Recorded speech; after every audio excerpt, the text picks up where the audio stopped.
શું તમે ક્યારે શાંતિથી બેસીને એ વિચાર્યું છે કે કેમ અમુક લોકો ખૂબ જ મહેનત કરવા છતાં, સારા હોવા છતાં જીવનમાં હંમેશા દગો ખાય છે, હંમેશા પાછળ રહી જાય છે? અને કેમ અમુક લોકો જે બહુ ઓછું બોલે છે તે શાંતિથી બધું જ હાંસલ કરી લે છે? જીવનમાં ઘણીવાર એવો સમય આવે છે જ્યારે માણસ અંદરથી તૂટી જાય છે. તેને લાગે છે કે પોતાના મનની વાત, પોતાની પીડા, પોતાની યોજનાઓ કોઈને કહી દો, જેથી મન હળવું થઈ જાય. આપણે આપણા અંગત લોકોને, મિત્રોને કે સગા સંબંધીઓને આપણા રાઝ જણાવી દઈએ છીએ. પણ શું ખરેખર આમ કરવું યોગ્ય છે? આજે હું તમને જે વાત જણાવવા જઈ રહી છું તે કોઈ સામાન્ય વાત નથી.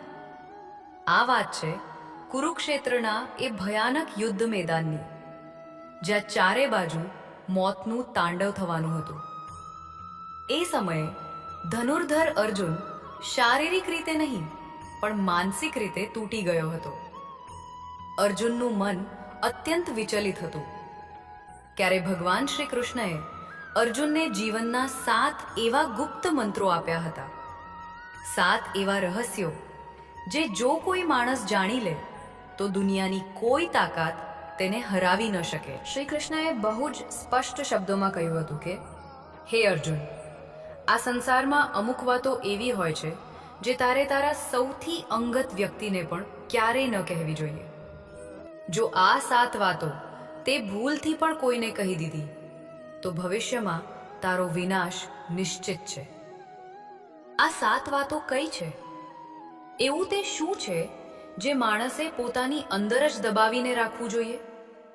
જો તમે આજના આ વિડીયોને અંત સુધી સાંભળ્યો તો હું તમને ખાતરી આપું છું કે તમારું જીવન જોવાનો નજરિયો સંપૂર્ણપણે બદલાઈ જશે.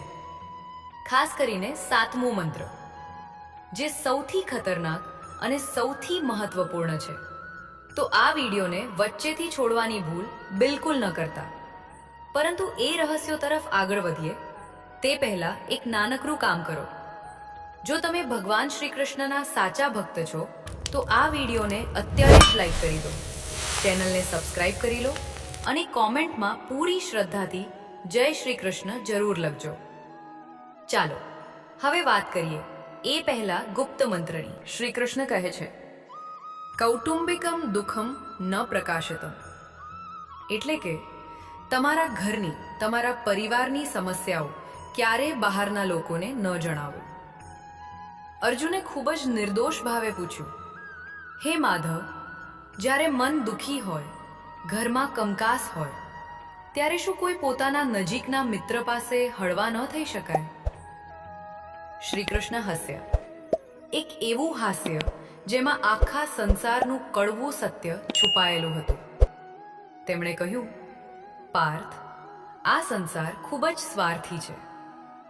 જ્યારે તું તારા ઘરના ઝઘડા, તારી પત્ની સાથેના અણબનાવ કે તારા ભાઈ સાથેના મન દુઃખ બહારવાળાને કહે છે ને, ત્યારે એ લોકો તારી સામે તો ખૂબ સહાનુભૂતિ બતાવશે. તને કહેશે કે અરે રે, તારી સાથે બહુ ખોટું થયું. પણ જેવા તું ત્યાંથી જઈશ એ જ લોકો તારા દુઃખની મજાક ઉડાવશે. આપણે ઘણીવાર જોયું છે, એક ગામમાં 2 સગા ભાઈઓ વચ્ચે સંપત્તિ માટે નાનો અમથો ઝઘડો થયો. મોટા ભાઈએ ગુસ્સામાં અને આવેશમાં આવીને આખા ગામના ચોરે નાના ભાઈની બુરાઈ કરી દીધી. તેને પોતાના ઘરની આબરૂ ગામ લોકો સામે ઉઘાડી પાડી દીધી. તમને શું લાગે છે, ગામ લોકોએ ન્યાય કર્યો? ના, લોકોએ એ બંને ભાઈઓ વચ્ચેની ખાઈ વધુ મોટી કરી દીધી, તેમનો ફાયદો ઉઠાવ્યો અને આખા પરિવારની ઇજ્જત માટીમાં મળી ગઈ. માટે યાદ રાખજો, ઘરની દિવાલો વચ્ચે જે થાય તે દિવાલો વચ્ચે જ રહેવું જોઈએ.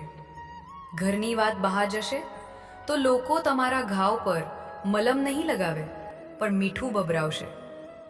આ પહેલો નિયમ છે. હવે આવે છે બીજો મંત્ર, અને આ મંત્ર આજના જમાનામાં સૌથી વધુ લાગુ પડે છે. શ્રી કૃષ્ણ કહે છે, આત્મનો ધનમ ન પ્રકાશિતમ, એટલે કે તમારી કમાણી, તમારી આવક અને તમારી સંપત્તિને હંમેશા ગુપ્ત રાખો.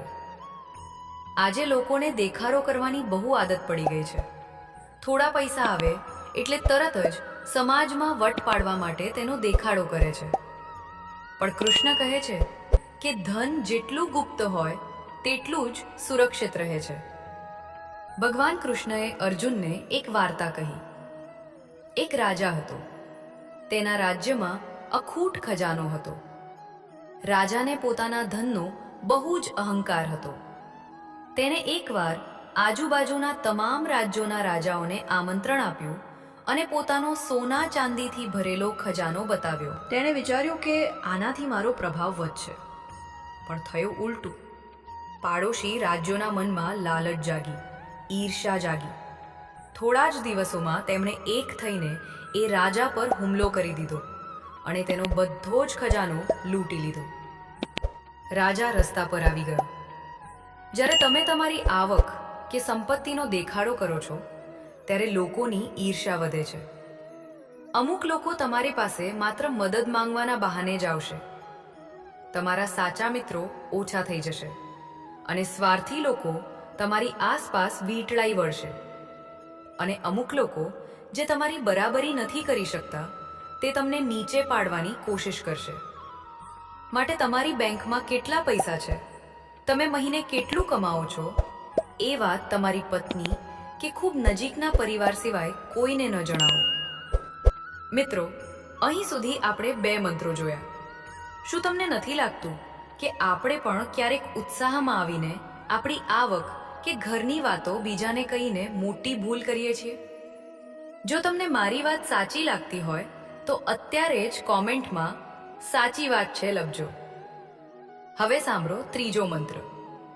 આ મંત્ર સીધો તમારા ભવિષ્ય અને તમારી સફળતા સાથે જોડાયેલો છે. શ્રી કૃષ્ણ સમજાવે છે, કાર્યસે યોજના ન પ્રકાશતા, એટલે કે ભવિષ્યની યોજનાઓ, તમારા ફ્યુચર પ્લાન્સ ક્યારેય કોઈની સામે ઉજાગર ન કરો. આપણી સૌથી મોટી નબળાઈ શું છે ખબર છે? આપણે હજી તો કંઈક કરવાનું વિચાર્યું જ હોય અને આપણે આખી દુનિયામાં ઢંઢેરો પીટી દઈએ છીએ. હું આ નવો બિઝનેસ કરવાનો છું, હું આ પરીક્ષાની તૈયારી કરું છું, હું મોટું ઘર લેવાનો છું. શ્રી કૃષ્ણ કહે છે કે જ્યાં સુધી તમારું કામ 100% પૂરું ન થઈ જાય ત્યાં સુધી તેને તમારા મનમાં એક બીજની જેમ સંતાડીને રાખો. તમે એક વેપારીની વાર્તા સાંભળી હશે.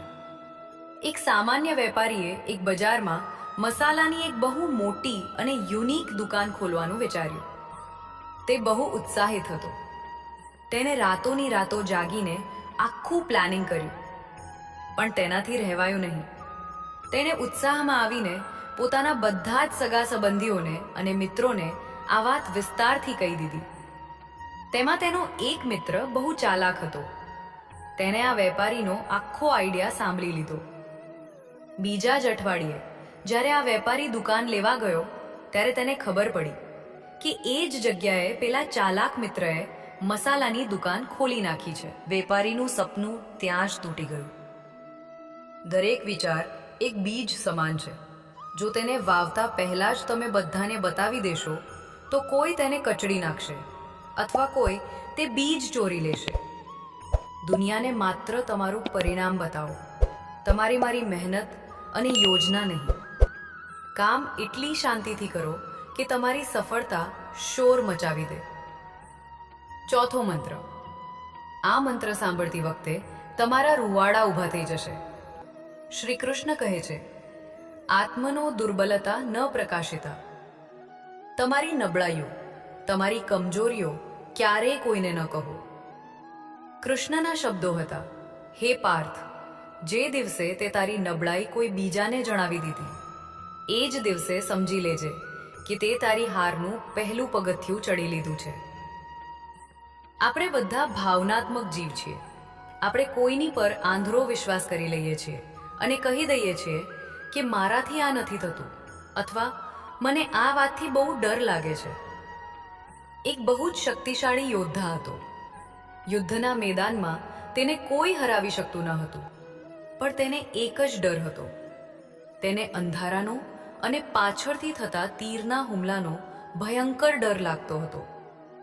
તેણે આ વાત, આ નબળાઈ પોતાના સૌથી ખાસ, પોતાના જમણા હાથ જેવા મિત્રને કહી દીધી. તેને લાગ્યું કે મિત્ર તેને સાચવી લેશે. પણ સમયની રમત જુઓ.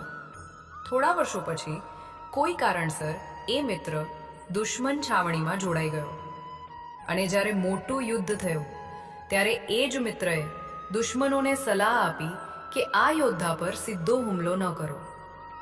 માત્ર સૂર્યાસ્ત થવાની રાહ જુઓ અને પાછળથી તીર ચલાવો.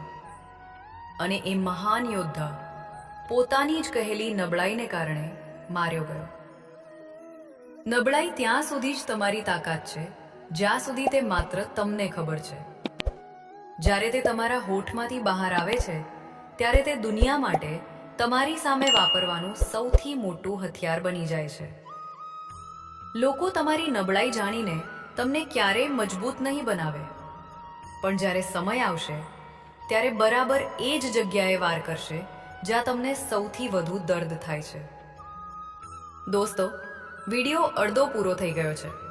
જો તમે હજી પણ આ વિડીયો સાંભળી રહ્યા છો તો એનો સ્પષ્ટ અર્થ એ છે કે તમે સામાન્ય લોકો કરતાં અલગ છો. તમે તમારા જીવનને લઈને ગંભીર છો, અને હવે જે બાકીના 3 મંત્રો આવવાના છે તે તમારા આત્માને જગાડી દેશે. તો પ્લીઝ આ વિડીયોને અંત સુધી સાંભળજો. 5મો મંત્ર દાન અને પુણ્ય વિશે છે. શ્રી કૃષ્ણ કહે છે, યજ્ઞસ્ય દાનસ્ય પ્રચારો ન કૃતઃ. તમારા દાન અને પુણ્યનો ક્યારેય પ્રચાર ન કરો. આજે આપણે જોઈએ છીએ કે લોકો મંદિરમાં પંખો પણ દાન કરે તો તેના પર પોતાના આખા પરિવારનું નામ મોટા અક્ષરે લખાવે છે. કોઈ ગરીબને 2 કેળા પણ આપશે તો 10 ફોટા પાડીને સોશિયલ મીડિયા પર મૂકશે. પણ ગીતાનું જ્ઞાન કહે છે કે જે દાન મોઢેથી બોલવામાં આવે છે તે પુણ્ય નથી રહેતું, પણ અહંકાર બની જાય છે. જ્યારે તમે કોઈની મદદ કરો છો અને પછી આખી દુનિયામાં તેનો ઢંઢેરો પીટો છો ત્યારે ભગવાન તમને તેનું કોઈ જ ફળ નથી આપતા. સાચું દાન એ છે જેમાં જમણો હાથ આપે તો ડાબા હાથને પણ ખબર ન પડે. જો તમે કોઈ ગરીબના ચહેરા પર સ્માઇલ લાવી શકો, કોઈ ભૂખ્યાને જમાડી શકો, તો તેને માત્ર ઈશ્વર અને તમારી વચ્ચે જ રાખો. દુનિયાને કહેવાની કોઈ જરૂર નથી, કારણ કે જે કામ અહંકારથી થાય છે તેનું પરિણામ હંમેશા શૂન્ય જ આવે છે. 6મો મંત્ર. આ વાત તેમને બહુ જ કામ લાગશે જેમને જીવનમાં ક્યારેક ને ક્યારેક અપમાનનો સામનો કરવો પડ્યો છે. શ્રી કૃષ્ણ કહે છે, અપમાનમ પરાજયમ ચ પ્રકાશિતમ. તમારા અપમાન અને પરાજયને હંમેશા ગુપ્ત રાખો. જીવનમાં દરેક વ્યક્તિ ક્યારેક ને ક્યારેક હારે છે. કોઈક જગ્યાએ તેને નીચું જોવું પડે છે કે કોઈ તેનું ખરાબ રીતે અપમાન કરી નાખે છે. પરંતુ એ હારની વાર્તા કે અપમાનની વાત વારંવાર બીજા લોકોને સંભળાવવી એ પોતાના જ ઘાવને વારંવાર ખોતરવા સમાન છે. જ્યારે તમે વારંવાર કહો છો કે ફલાણા માણસે મારું બહુ અપમાન કર્યું હતું, કે હું એ બિઝનેસમાં ખરાબ રીતે હારી ગયો હતો, ત્યારે સાંભળવાવાળા લોકો શું કરે છે? એ લોકો તમારી સામે મીઠું મીઠું બોલશે, પણ અંદરથી વિચારશે કે આ માણસ તો હારેલો છે. આ માણસનું તો કોઈ પણ અપમાન કરી શકે છે. તમે દુનિયાને એ જ બતાવો છો કે તમારી કોઈ કિંમત નથી, અને દુનિયા ખૂબ જ ચતુર છે. તે તમારા દુઃખ પર ક્યારેય રડશે નહીં, પરંતુ તેને યાદ રાખશે અને યોગ્ય સમયે તમારી જ વિરુદ્ધ તેનો ઉપયોગ કરશે. જો કોઈએ તમારું અપમાન કર્યું છે ને તો તેને પી જાઓ. એ ગુસ્સાને, એ આગને તમારી અંદર સળગવા દો. તેને તમારી તાકાત બનાવો. એકદમ શાંત થઈ જાઓ અને તમારી મહેનતથી એટલી મોટી સફળતા મેળવો કે તમારું પરિણામ જ એ અપમાન કરનારાઓના ગાલ પર તમાચો બની જાય. હાર્યા પછી રડવાનું નથી, પણ એક ફોનિક્સ પક્ષીની જેમ રાખમાંથી ફરી ઊભા થવાનું છે. અને હવે આવે છે 7મો અને સૌથી ખતરનાક મંત્ર, જેના માટે મેં તમને વિડીયોની શરૂઆતમાં જ કહ્યું હતું. આ એ મંત્ર છે જ્યાં દુનિયાના 99% લોકો થાપ ખાઈ જાય છે. શ્રી કૃષ્ણ કહે છે, મનસ ભાવમ ન પ્રકાશિતમ, એટલે કે તમારા મનના ભાવો, તમારા ઇમોશન્સ ક્યારેય કોઈની સામે ખુલ્લા ન કરો. મનુષ્યનું સૌથી મોટું રહસ્ય છે તેનું મન. જે વ્યક્તિ દરેક માણસ સામે પોતાનું મન ખોલી દે છે તે જીવનમાં સૌથી પહેલા તૂટે છે.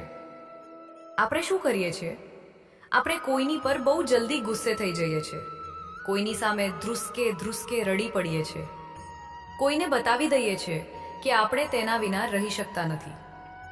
શ્રી કૃષ્ણ સમજાવે છે કે જ્યારે તમે રડો છો, વધારે પડતો ગુસ્સો કરો છો કે તમારી પીડા દર્શાવો છો, ત્યારે તમે સામેવાળાને એક સિગ્નલ આપો છો. લોકો તમારી સહાનુભૂતિ નથી કરતા, પણ તમારી નબળાઈનો હિસાબ લગાવે છે કે તમને ક્યાંથી તોડી શકાય. જો દુશ્મનને ખબર પડી જાય કે તમને કઈ વાતથી ગુસ્સો આવે છે, તો તે વારંવાર એ જ કામ કરશે.